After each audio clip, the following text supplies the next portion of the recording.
And it's interesting to notice that most of the survivors actually did not talk for decades after the genocide.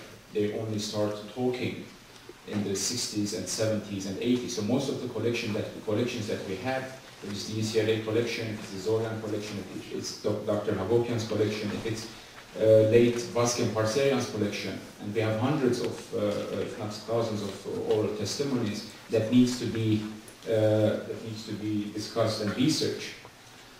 So this is, we can elaborate on this more in the question and answer period if you have any questions. The second thing that I notice is the dichotomy of river and desert.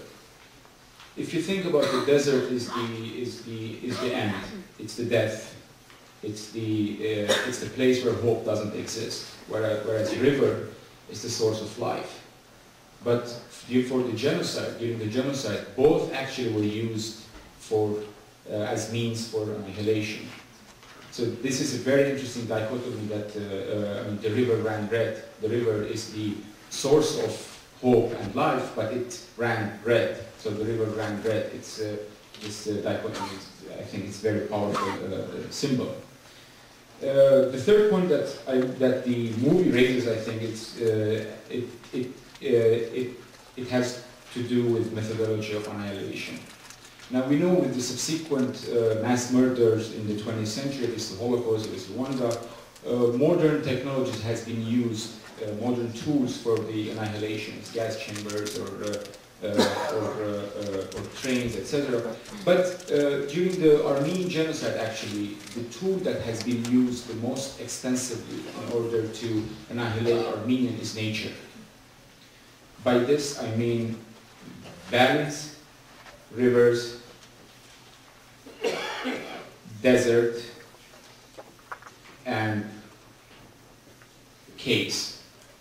And we know that, for example, in the case of Sivas, during the genocide, about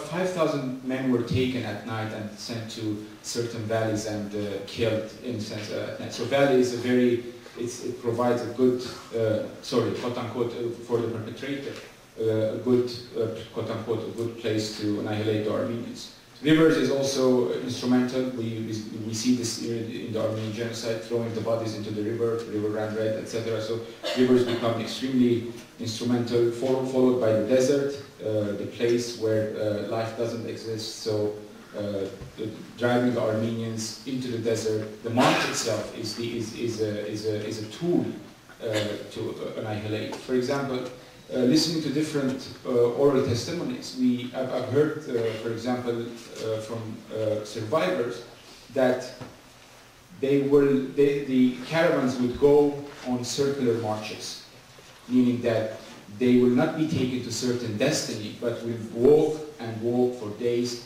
making circular marches. And this is meant to exhaust and kill naturally, the Armenian deportees in the caravans. And finally, the caves, as I said, were instrumental, specifically in Der Zor.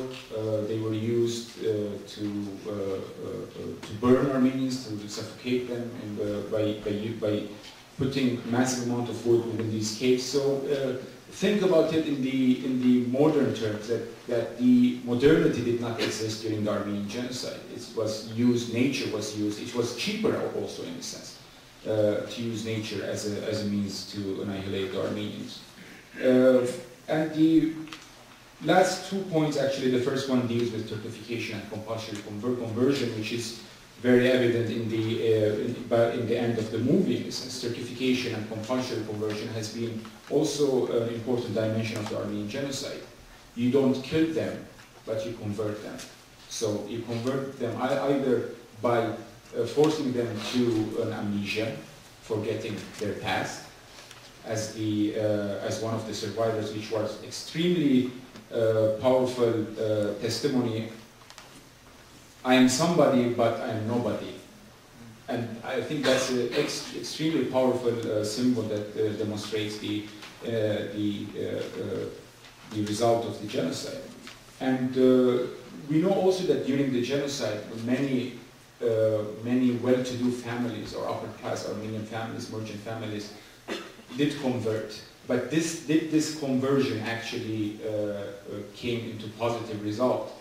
To a certain extent, in the case of Sivas, which I've worked in the past, it didn't actually. Most of the Armenians that thought that through conversion, the upper-class merchants, that they would be able to be saved during the genocide. Actually, after 2-3 weeks, they were ordered to be deported once more. So conversion did not work, but conversion to a certain extent did work for the orphans. Actually, during the genocide, Turkish orphanages were built in around Adana and other areas, through which Armenian orphans went through a systematic process of Turkification. They had to learn the Quran. They were given new names, circumcision, etc. And some of them really ended up in these orphanages, and some of them were saved by the saving missions, which were taking place during the late, early 20s or 1918 or 19. And finally, the last question, which still every historian is trying to answer, is what was the motive? And Dr. Hagopian says that the motive was, it was the result of a clash of civilization or a clash of culture. And it is, I think, our duty to try to explore, was it really a clash of civilization? Was it really a clash of cultures, or it was a or it was purely territorial issue and religion was used as a means for an aim? So I'll open this, and this is a question also for all the panelists, in a sense. Let's explore more the issue of the clash of civilization, and I'm done. So, Professor Akçam. Thank you. First of all, let me thank NAASR to have me here, and it's a pleasure for me to be here. It was 1992 or 93. We met first. He came all the way to Hamburg. He heard that a Turk doing something. Then he ran and said, I have to film this Turk before something happened to them. This is where we met first time, and it is great. He's doing a great work, great job to keep the memory, to keep the history alive, and this is the sources that we can use for the future. It is really very, very important. Thank you very much for your work. Actually, after all, when I watch this sort of movies, I'm always speechless, emotional. I don't know what to say, to be honest with you. It is incomprehensible. And we try to understand, we try to comprehend something incomprehensible. And the question is always the same. Why? Why a group of people kills the other people? We think that we can give an answer to that question, but believe me, there is no reasonable answer to that question. It's crazy, it's stupid. We should not maybe try to understand. We should only maybe cry. We should only make our voices loud against these sort of people. It is not easy to understand.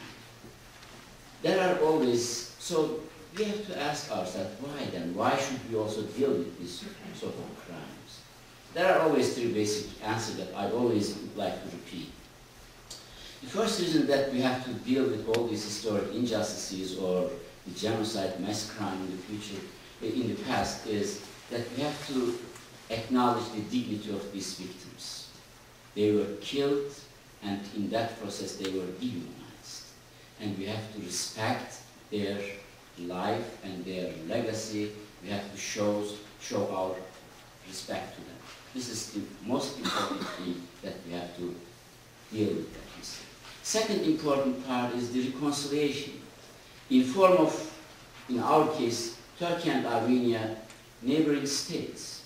It's not a big problem for us here in the United States. I can live without seeing one Armenian can live without seeing a Turk. It's not a big problem. You can say that I'm done with Turks or whatever in the past, and I'm looking to the future. But this is not so easy for the people in the region. They have to live together. They are two neighboring countries, and Armenia, in order to be a secure and safe state in the region, they have to develop good relations with